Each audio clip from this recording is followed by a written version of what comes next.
Good afternoon, ladies and gentlemen. I'm Phil Leverett and they call me the demo chef. This is Stephen Maskell. Absolute privilege working with him. It's great. Do you know why? He brings me meat.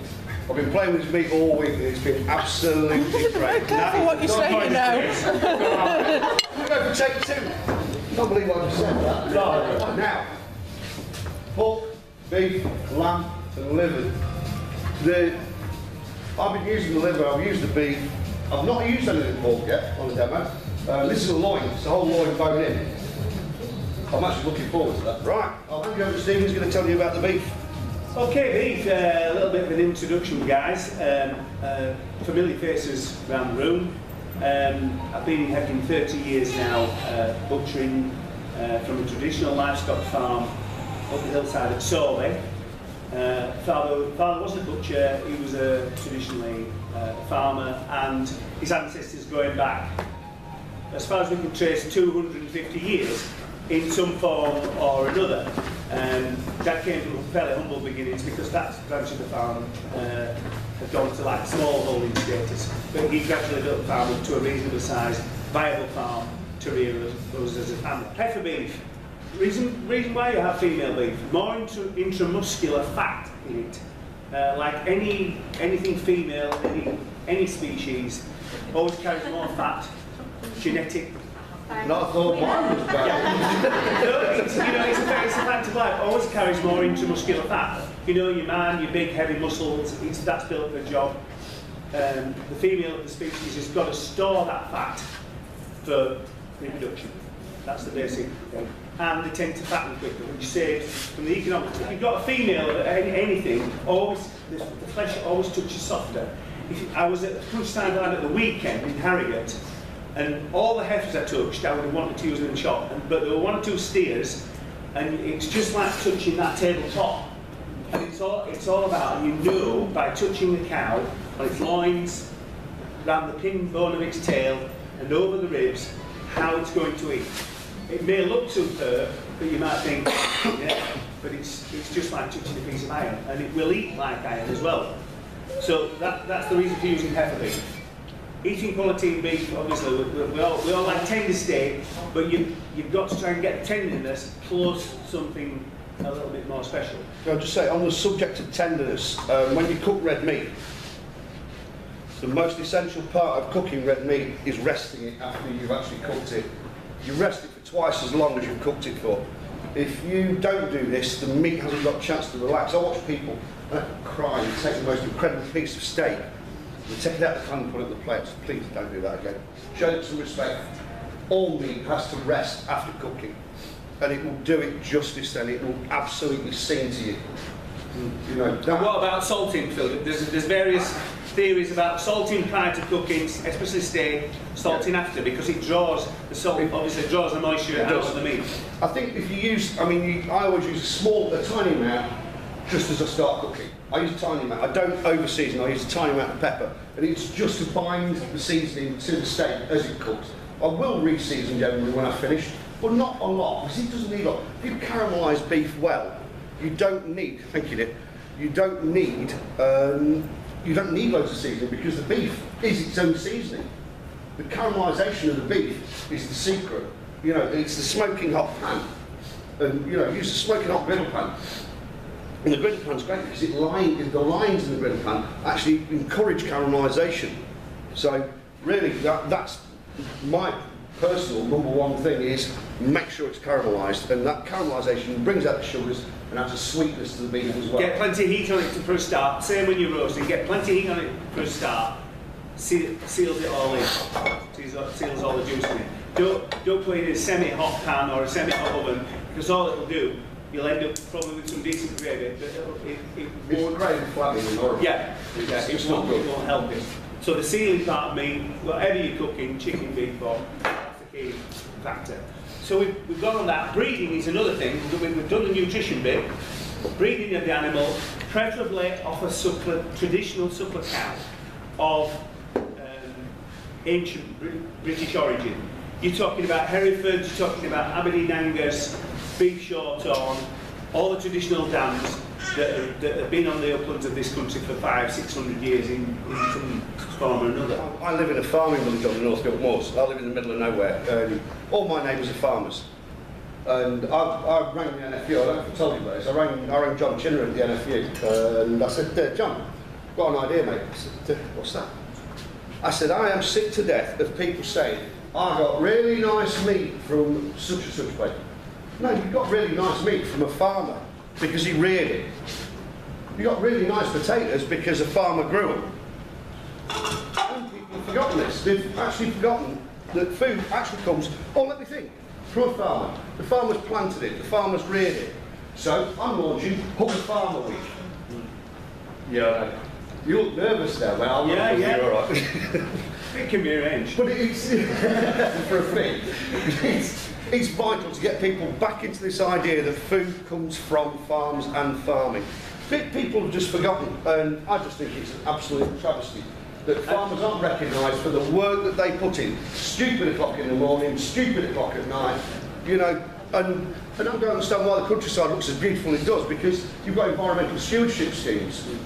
But that's partially why I went into butchering, because although a decent sized farm for the time, 70 acres, I knew very quickly realised that there was no way it would support 2 people.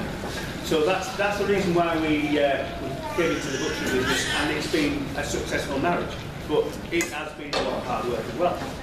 3 weeks is probably the maximum I ever hang anything.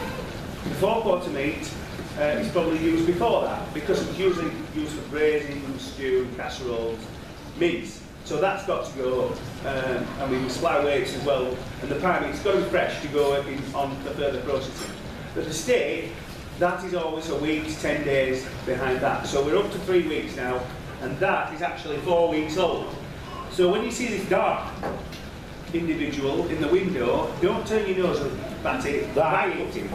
So what I'm going to do now is I'm going to fill this steak. Yep. Can't wait. In here we've got some little cubes of potato. They're poached in butter. They just sit in butter. I do a lot of cooking with butter. People say, well, watch your cooking, it's like a heart attack on a plate. I say, yeah, but what a way to go.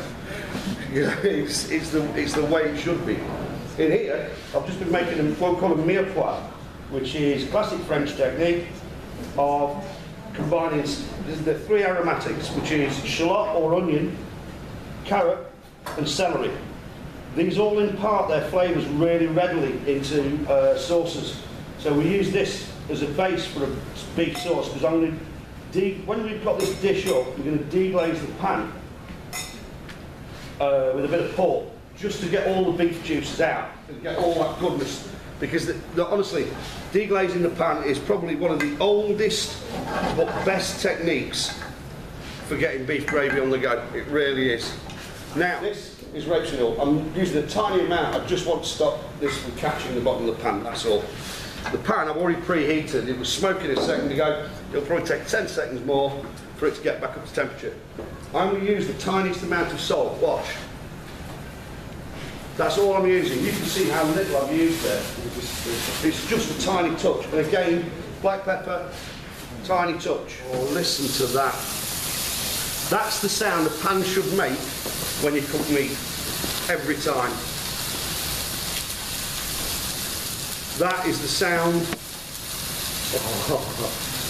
sound of steak frying. I always cook my meat rare to medium rare. Why do I do that? Because it tastes nice. It's pretty simple, isn't it?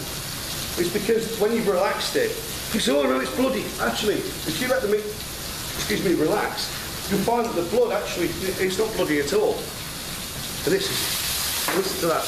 I'm going to press that in slightly with my hand, so I've got the meats in contact with the most amount of the pan. And that then again, I can smell the caramelisation happening there. I can actually smell that from here. And that, again, tiny amount of salt. So I want to season this side. Because the amount of salt I'm using there, I'm probably using 2 or 3 grains of Malden sea salt. Tiny amount of black pepper. This is the secret to it. These tiny amounts. Look at this. You see these old skills here. I'll swing that back so people can see. These are old skills. And they're dying out because people aren't taught. Yeah, looking right there. That is how steak's meant to look. It's meant to be caramelised, so it's releasing those natural sugars, and the flavours that that will impart now will be incredible. Now I'm going to look for something to late. I want to set that aside, which is going to rest. It's going to have a kip. It's going to chill out. It's in Hebden. Everything seems to be quite chilled out in Hebden. So it's going to be a good bit of beef for Hebden Bridge. But you see I'm touching the meat, okay, in the pan. As far as I can tell now, smelling that, I'm not really, yeah, I just want to get that corner pushed down.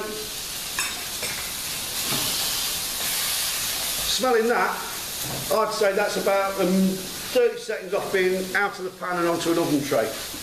I've only saw, but in the oven I've got a Van Dyke tomato and a mushroom. They're coming out now because they're my steak garnish. I'm going to stick these on the back. There we go, Van Dyke tomato and a mushroom. That's how you're supposed to look, really.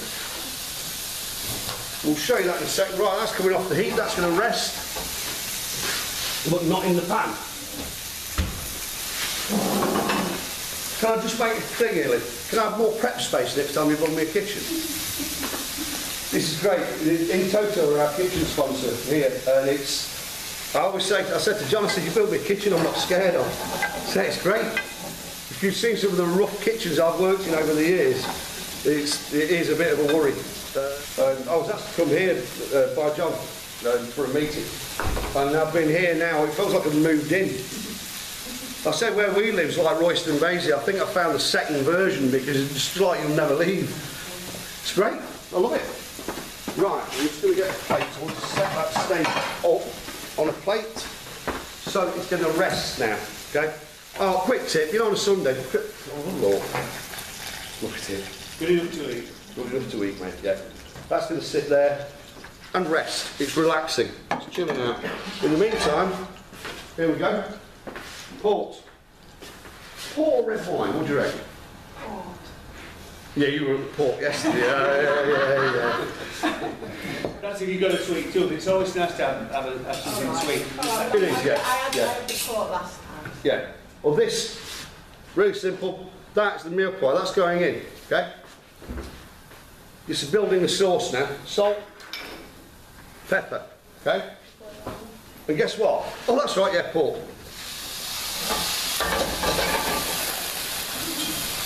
Yeah, I'm a casual swine, aren't I? And then we're going to let this pork sauce back. As soon as the flames go, let it back, okay? That's now going to be tick over really, really gently, okay? Because I want those aromatics to infuse into the sauce. This is old school cooking. This is how people should be taught to cook, but they're not being. And I find that if you can cook, please teach your kids, teach your grandkids, teach your nieces and nephews, because it's a skill that will do them in good stead for the rest of their lives. Can I just point out as well, we have the delightful Dennis at the back. You've seen me using these. You ought to go with these, didn't you? Yeah, excellent. Yeah. They're absolutely lovely. spot on. We've got it's a fantastic competition.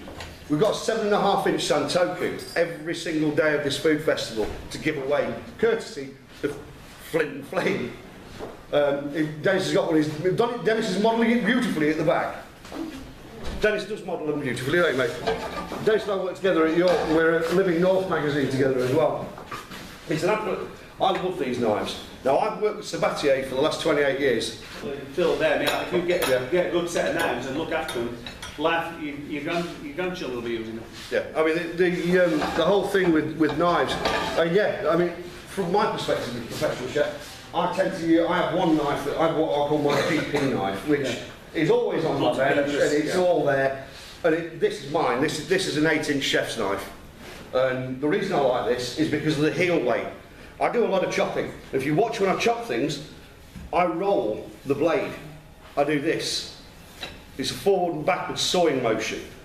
The reason I do that is because the heel weight actually helps me carry the knife through whatever I'm cutting. I don't do this. I watch chefs doing it. The only time I do that fast chop is if I'm actually doing something like onions, French style. Right, Stephen. How are we doing? We're going to do a really fast pork and I've decided what I'm doing. Fast pork and mustard. I'll do that really thin. Yeah, that's lovely. And then you can the steak, I'm going to drag up here now. All I'm going to do with this is really simply take my knife and do this. Because I'm a great believer that the steak's always the star of the show. Everything else is incidental.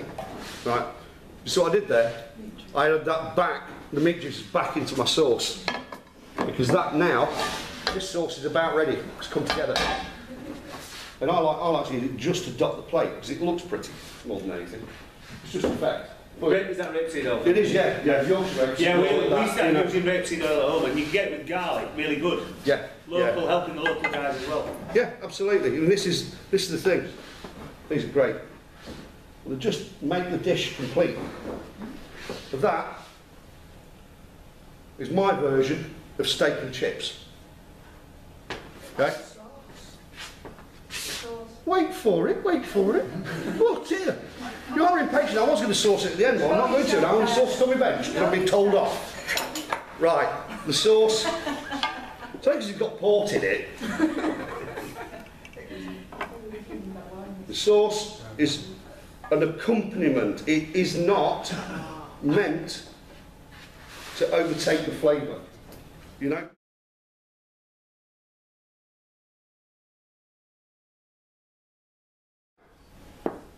Dennis is at the back, you see. Dennis is chopping stuff up again. I'm watching them. No, he does. He just stands there. He's going. He just watches the world go by. You'd think he'd have no fingers left. Show us your hands, Den. Yeah. You see, the thing, and you'll bear me on this, the most dangerous thing implement you can have is a blunt knife. Very much so. Again, I keep saying about these knives, the reason I keep saying about them, because if you want to cook properly, you've got to be able to cut properly. And it is dangerous to have blunt knives. Right, we're going to do a very quick pork dish. I'll just give them a minute. Yeah. Pork, you see that it was on the bone before. Debone that, lovely roast that. Christmas, nothing better stuffed with apricots, sage and onion, tralala. That's what you get your rack of lamb off. I've just taken the rib end off there, and that's what you'll get your rack of lamb off. I've just nicked the bones down like that, so that's for your crown roast. But that's a rack end of the rib of the lamb. You just nick it down there, put a piece of breast of lamb underneath there, stuff it with your garlic, onions, mushrooms. This again, technically, you see, look at the way it falls down. It doesn't sit level, it falls away. And that's how it should be done. So you've taken the rind off that, obviously keep that on for a roast. Take the rind off that, you'll have seen that in my window many times, boneless loin steaks. You'll see that in the supermarket. British pork that we buy is a lot higher welfare standard than a lot of the supermarkets. And a lot of these will be Dutch or French loin, and we have higher welfare standards. So if that's a concern to you, then always choose British pork and always ask for it. Oh, and if you know what? If it's got a Union Jack on it, read back, you normally say it's packaged in the UK. It's never been near the UK until it came out of that. It's equivalent to your sirloin steak. So how thick do you want this steak? Well, now. To be honest, probably that's not too thick. Not too thick. No, not too thick. Not too. You still want to retain the texture. But for this, I'm going to make the sauce up. All I'm going to do again is really simply, I'm going to pull a bit of oil in. And these two little beauties, look at these, there boys. Tiny bit of salt. Don't over season. You can always add, you can never take away. I'm going to make a mustard. That's a Chablis mustard. But I'm going to use this little Pinot Noir that we were using yesterday. We were tasting this. It was lovely. Proper. Here we go. Yep, just sizzling. People say, can't get Phil round for dinner as a chef. Yes, you can, make the egg and chips, it makes me really happy. So, you know, food doesn't have to be complicated, it has to be loved. And this is where people miss out, is they don't love food anymore because food hasn't loved them for a long time because they've been shopping in supermarkets. There's no passion there. When people say to me, you do this every day, how can you keep going? It's really easy, it's because I actually believe in what I'm saying. And I'm actually committed to what I call my cause, which is this. Getting people behind butchers. It's like I say in the shop sometimes, when I'm giving people cooking tips on things, you've got, as well, the leap of faith you can do is when you're cooking, is try and imagine how it tastes. And don't be frightened. I know Phil's saying, oh, well, don't use too much seasoning, you can't pull it out once you put it in. No. But often people fear and don't season enough or try different things. See that? That's the most valuable tool in any kitchen. It's called a spoon. Taste it. If it doesn't taste right, adjust your seasoning. That's why you should balance like Phil did with the pudding in the pot, get it going. It's alright burning it a little bit, but then get your water in just to balance it off, because it can be too acrid on your meat and it takes too acrid a flavour. Yeah. So that's why when I say you're letting something back, that's what you do. Right, look at this pork, look at the colour on there. Okay? See that? Caramelisation. Yeah? Browning. How it's meant to look. Right, I'm going to turn the gas down now, because that pan's good and hot. I encounter people who overcook stuff regularly.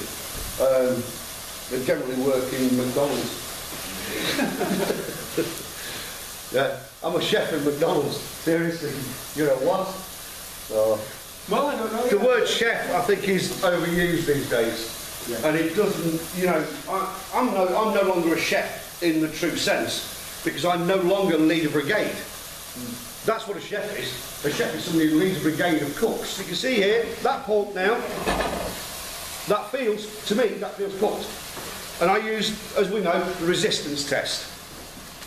With pork, if it feels like that on a pan-fried steak, it's just about, you should feel it's about there. But that's, somewhere between there is good.